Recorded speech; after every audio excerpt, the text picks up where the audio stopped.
¿Qué se propone con la Ley General Agropecuaria y de Alimentación? Que haya una reingeniería de la política pública del sector agropecuario. ¿Debemos mirar más al campo que a la comercialización de los hidrocarburos? No podemos apostar exclusivamente a la producción del petróleo y que las finanzas nacionales descansen en los hidrocarburos, sino que paralelamente también vayamos diversificando la economía. ¿Qué pasa con los intermediarios? Buscar la forma de marginar a los intermediarios, sí, que siempre son los grandes ganones y que no tienen mucho que aportar dentro de la cadena productiva. ¿Qué pasa con el ejido como eje de producción? El ejido sigue funcionando, por supuesto, pero también se ha ido subdividiendo y hemos caído en un minifundismo. Esta es la charla con el senador Gerardo Sánchez García, líder de la Confederación Nacional Campesina. ¿Cómo los trató el Congreso de la Unión, usted que es senador de la República? ¿Cómo les fue en el presupuesto de egresos de la Federación para 2014? ¿Cómo se visualizan ustedes con los presupuestos en un área tan importante para el país? Bueno, de entrada, muy bien, con un gran optimismo, porque hemos podido impulsar iniciativas que estaban ausentes durante mucho tiempo. Y ahora estamos recuperando justamente un PEC productivo, un programa especial concurrente productivo que nos permite reactivar la economía de las diferentes regiones del país. Un entendimiento muy claro con el presidente de la República y en consecuencia con el secretario de Hacienda para la configuración del presupuesto y la participación entusiasta de los diputados y diputadas del sector agrario, que ha sido fundamental, y esto ha permitido de alguna manera un entendimiento entre el Poder Ejecutivo y el Poder Legislativo, y dicho sea de paso, esto es lo que también nos va a permitir que podamos potencializar al campo, con políticas públicas claras, con reglas de operación más sencillas que nos permitan erradicar los recursos en cada una de las regiones del país. Senador, ustedes que están en la cancha legislativa, algunos de sus colegas, incluso ustedes desde hace un buen rato, vienen promoviendo unas leyes que aproveche el campo. ¿Qué promueven con estas propuestas de ley agroalimentaria, esta ley alimentaria que tienen ustedes en proceso? Porque sin lugar a dudas tenemos una problemática de que el 48% de los granos de los productos alimenticios se importan por parte de países extranjeros. ¿Ustedes qué ven en el proyecto de legislativo a largo plazo para que los presupuestos multianuales que tanto han venido pregonando sean acentuados en el campo para que el campo sea positivo? Bueno, nosotros vemos el tema del campo como un todo, y desde que asumimos la presidencia del Comité Ejecutivo Nacional planteamos de cara a la sociedad rural del país la reforma profunda al campo. Y una reforma profunda al campo no puede implementarse si es que los actores principales no tenemos claridad de las necesidades, de las debilidades y fortalezas que tiene el campo. Y en ese sentido la hemos venido consensando con la sociedad rural en su conjunto. Nosotros pensamos de cara a una reforma estructural del campo que nos permita que vuelva a tomar el papel del sector primario del país de crecimiento económico en el Producto Interno Bruto, de buscar una sociedad más igualitaria, y en consecuencia tenemos que sentar las bases fundamentales que nos permitan hacer ese detonante del sector primario. Hemos planteado la necesidad de promulgar una ley general agrícola que nos permita tener una planeación y que nos permita tener un desarrollo equilibrado en la sociedad en su conjunto mexicana. Y por otro lado también la competitividad, el incursionar en la competitividad en el escenario internacional, pero sobre todo que haya una reingeniería de la política pública del sector agropecuario. Creo que el hecho de que para el año que entra se aprueben nuevos programas que implique la simplificación de reglas y que esto a su vez nos pueda generar la erradicación de recursos con prontitud de los diferentes programas para no caer en sus ejercicios, esto es un enorme avance. Desde luego que se requiere una reforma de gran calado que nos permita responder a las expectativas de los productores nacionales. Senador, en 1938 se nacionaliza el petróleo, como usted tiene entendido, como todos tenemos entendido. Sin embargo, muchos académicos dicen que fue un grave error, que se hizo una revolución en México porque éramos un país eminentemente agrario, y sin embargo desde 1938 nos subordinamos a las finanzas del petróleo.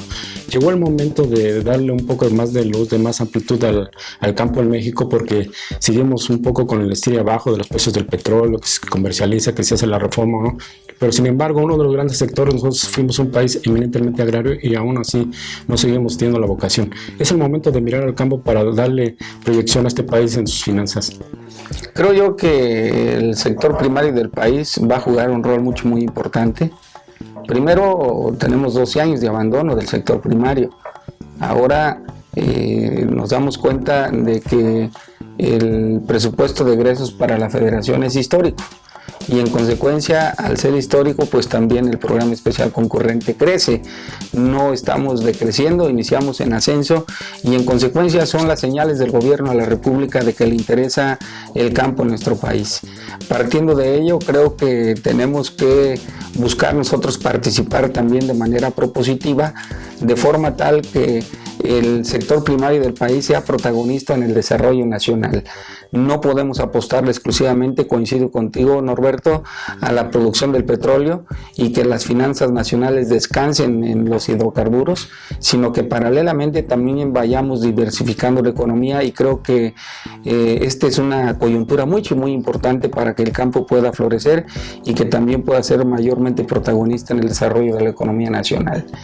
Te pongo por decir un ejemplo con la reforma energética. Creo yo que el que incursionemos en el desarrollo de los bioenergéticos, en la producción de bioetanol, de etanol, de biodiesel, etcétera, va a ser una parte importante donde vamos a poder desarrollar empresas sociales y donde podrán beneficiarse los productores sociales del país. Con esto quiero decir que inclusive la propia producción o la sobreproducción que hoy tenemos de caña de azúcar pudiera diversificarse con la producción de etanol, lo que tenemos también de excedentes de producción de maíz, lo que nos ha causado trastornos en la comercialización de granos, pudiera resolverse con el desarrollo de los bioenergéticos en nuestro país. Entonces, eso solamente por mencionar algo, pero creo que estamos en una oportunidad divina, sobre todo porque el presidente de la República, el licenciado Enrique Peña Nieto, está muy interesado en que el sector primario del país sea protagonista en el desarrollo nacional. Dos dilemas que se han venido evidenciando en el campo mexicano, senador. Los apoyos y los intermediarios. Vamos con el primero, los intermediarios. Esta gran cadena que se hace de comercialización para el sector, para grandes sectores de campesinos, que luego los vemos repartiendo piñas porque se quejan de que los intermediarios son un gran lastre para la comercialización de sus productos. ¿Cómo poder sanear este gran dilema que tienen los campesinos para que los reales productores sean los que realmente ganen las grandes tajadas de la comercialización de sus productos? Yo creo que uno de los retos del gobierno de la República es achicar la cadena productiva, es decir, el vincular más directamente a los productores con los consumidores. Y también es un cuello de botella que tenemos que buscar cómo resolverlo. Aquí va a jugar un rol muy importante Acerca y buscar la forma de marginar a los intermediarios, sí, que siempre son los grandes ganones y que no tienen mucho que aportar dentro de la cadena productiva. En consecuencia, nosotros tenemos que ir ordenando todo el sector primario del país. De ahí que planteamos nosotros inclusive el surgimiento de un banco que pudiera capitalizar la comercialización del seguro agropecuario, las garantías complementarias o garantías líquidas, en fin, que toda la cadena pudiera orientarse en un solo sentido. No lo podemos lograr de la noche a la mañana, sin embargo el anuncio del propio presidente de la República en días pasados de que el año que entra será el año de la reforma estructural del campo nos va a permitir poner de manifiesto cuáles son los problemas fundamentales y cómo los vamos a resolver. Es indudable que tenemos que buscar cómo beneficiar más a los productores y cómo también beneficiar al mismo tiempo a los consumidores. Entonces, un tema de los intermediarios es un tema que tenemos que resolverlo con una planeación estratégica y desde luego poniendo orden en el desarrollo del campo mexicano. Y creo que esto lo vamos a resolver más temprano que tarde.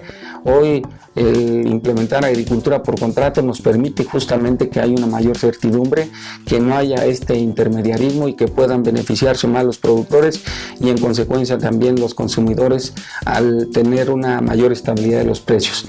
Creo que en todo caso el que se pueda multiplicar el seguro agropecuario y el que podamos también ampliar la cobertura de agricultura por contrato va a ser un golpe importante para que haya mayor certidumbre en la comercialización de nuestro país. Ahora los apoyos, senador, Procampo, etcétera, todos estos programas que tiene el gobierno, ¿cómo sanearlos, cómo hacerlos transparentes para que realmente todos esos programas vayan directamente a los productores? Es decir, que no se por ahí que aparezcan, que ya lo hemos visto, listas periodísticas que se han salido, que vayan directamente a los reales productores del campo. ¿Cómo más o menos sanear este tipo de procesos financieros?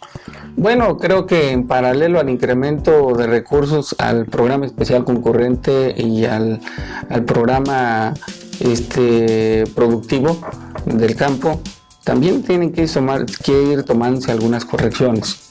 Lo que era Procampo, ahora que se llama Proagro, viene con un incremento, pero también viene con un ajuste, en el sentido de que tiene que apoyarse directamente a la productividad y no dar los recursos de manera directa, que muchas de las veces no se invertían en el campo. Ahora tenemos que ver que sean insumos, que sea fertilizante, que sea una serie de requerimientos que en este momento tienen los productores y que justamente ese apoyo, que es para elevar la productividad, se inyecte de manera directa a la producción agropecuaria del país. Entonces, como eso, habrá mayores correcciones y esto tenemos que hacerlo con una ley de planeación que nos permita orientar las políticas públicas, pero sobre todo darle certidumbre al campo y en consecuencia que a los productores les llegue con toda oportunidad los apoyos para que los puedan aprovechar para elevar la producción nacional. Senador, en esos momentos de reestructura, como se está comentando, el Ejido, desde el 1938 este país hizo revolucionario precisamente por esa repartición agraria y que de ahí devino la repartición ejidal. ¿Sigue funcionando el Ejido, senador, como base estructural para la producción agrícola? Es decir, el Ejido está muy regulado, se han tratado de hacer muchas legislaciones para que haya un poco menos de regulación. ¿El Ejido sigue funcionando como base fundamental para los campesinos? El Ejido sigue funcionando, por supuesto, pero también se ha ido subdividiendo y hemos caído en un minifundismo a consecuencia de que los padres de familia que son ejidatarios o que son comuneros, pues obviamente no tienen mayores alternativas y han ido subdividiendo sus parcelas. Sin embargo, pues hoy por hoy la mayoría de la propiedad está en la propiedad social y nosotros tenemos que ver cómo organizamos en unidades de producción, cómo le metemos asistencia técnica, cómo vemos proyectos productivos que nos permitan ir superando estas debilidades que tenemos hoy por hoy y en consecuencia es una de las místicas de trabajo que nuestra organización, la Confederación Nacional Campesina, tiene muy en claro, tiene muy en mente. Y es un problema que tenemos que resolver con una política pública drástica que nos permita potencializar a los productores sociales del país. Senador, se vienen 20 años de Tratado de Libre Comercio. Ustedes desde que inició prácticamente el Tratado de Libre Comercio han pugnado porque es una competencia desigual con nuestros socios comerciales. A estas alturas de la jugada, ¿ustedes cómo ven? ¿Siguen viendo esta diferencia? ¿Siguen todavía compitiendo diferentemente? ¿Esperan todavía más apoyos? ¿Hay sectores dentro del sector campesino que tengan que reorganizar para competir equitativamente? Sí, creo yo que justamente el Procampo fue una de las medidas que dio el gobierno de la República para tratar de estimular a los productores nacionales y poder competir en condiciones iguales de Estados Unidos y Canadá, particularmente en el sector primario del país. No dudo de que en el sector secundario y terciario se estén beneficiando, pero sin duda alguna nosotros tenemos serios problemas en la comercialización de maíz, en la comercialización de frijol, y ahí son de los ajustes que tenemos que tomar en cuenta para replantearlo en el marco del Tratado de Libre Comercio. Sí ha habido ajustes, pero que han beneficiado fundamentalmente a Estados Unidos y Canadá. Y desde luego no queremos decir que estamos en desacuerdo, pero sí que debe de haber un replanteamiento que nos permita primero potencializar a los productores nacionales, que tengan una tecnología de punta, que tengan el acompañamiento tecnológico, el extensionismo que sirva como un detonante para elevar la producción nacional y que en consecuencia tengamos condiciones diferentes. Pero lo que no se vale es que cuando tenemos plena cosecha se abran las fronteras, y hemos platicado con el secretario de Economía en el sentido de que se pueda quitar un decreto del 2008 en donde nos obligaba a importar granos, y que esto en todo caso primero tengamos la preferencia a los productores nacionales, y si es que requerimos inventarios, entonces podamos abrir las fronteras. Este es un tema que seguramente habremos de plantear, y tenemos nosotros que buscar cómo primero potencializar a los productores nacionales, sobre todo en aquellas áreas en donde somos altamente productivos y que nos causa trastornos en la comercialización por la sobreproducción que tenemos. Concluyo, senador. Todo eso que estábamos comentando, estas legislaciones que quieren hacer en materia agrícola, en los intermediarios, los apoyos, los presupuestos multinacionales que se están haciendo. Se viene un gran anuncio por parte del presidente Enrique Peña Nieto para el próximo año para darle un parteaguas al sector agrario. Llegó el momento de mirar como sociedad al campo, llegó el momento de que los empresarios, de que el sector gubernamental vean el campo como eje toral de la economía nacional, incluso me atrevería a decir para que de perdida tengamos el potencial alimenticio de este país y no tratar de importar y tenemos tierra, tenemos grandes vastos territoriales y sin embargo no se aprovechan bien. Llegó el momento de ver al campo, senador. Bueno, creo que llegó el momento de replantear las cosas para el sector primario. Si no tomamos cartas en el asunto, va a ser lamentable que en 2 décadas seamos el primer país importador del mundo. Esto a lo mejor en su momento, cuando era mucho más barato importar, valía la pena que lo implementáramos como política pública, pero hoy por hoy no, sobre todo porque tenemos falta de inventarios internacionales, por las crisis y por también las consecuencias del cambio climático. Pero nosotros no tenemos que esperar el año que entra. Hemos visto la voluntad política del gobierno de que el campo sea protagonista en el desarrollo nacional. Y partiendo de eso, justamente en las reformas estructurales que hoy está impulsando el presidente de la República, voy a mencionar, por decir así, 3, la reforma hacendaria, la reforma financiera y la reforma energética. En la reforma hacendaria nosotros la impulsamos con una enorme convicción porque estamos conscientes que se requieren mayores recursos, y donde más marginación y donde más necesidades hay es en el campo, y es donde se van a aplicar con 65 y más, con la salud universal, con el seguro del desempleo. Y por supuesto, en lo que corresponde a la reforma financiera, el simple hecho de que a partir de ayer que ratificamos en la Cámara de Senadores esta reforma que implica 13 leyes secundarias, da el surgimiento a un nuevo banco para el campo, la desaparición de la financiera rural y el nacimiento de la Financiera Nacional de Desarrollo Agropecuario, Rural, Forestal y Pesquero, con una amplia cobertura, con una mayor posibilidad de dispersar el crédito a intereses mucho más baratos, y también con la posibilidad de incursionar con recursos internacionales que nos permitan bajar las tasas de interés. Y en consecuencia es la señal que el gobierno de la República manda para decirle a los campesinos que habrá crédito y financiamiento a partir del año 2014. Y como comentábamos al principio de nuestra charla, Norberto, el hecho de que vayamos a participar de manera decidida en el desarrollo de los bioenergéticos en el país como una alternativa para el sector primario y para los productores nacionales, es el hecho de que estamos participando de manera directa en las reformas estructurales del país y estamos sentando las bases fundamentales gracias a la voluntad política del gobierno de Enrique Peña Nieto, y que por supuesto le tomamos la palabra para que con toda responsabilidad el año que entra podamos plantear oportunamente la reforma estructural del campo. Esto es Expedientes MX. Hasta la próxima.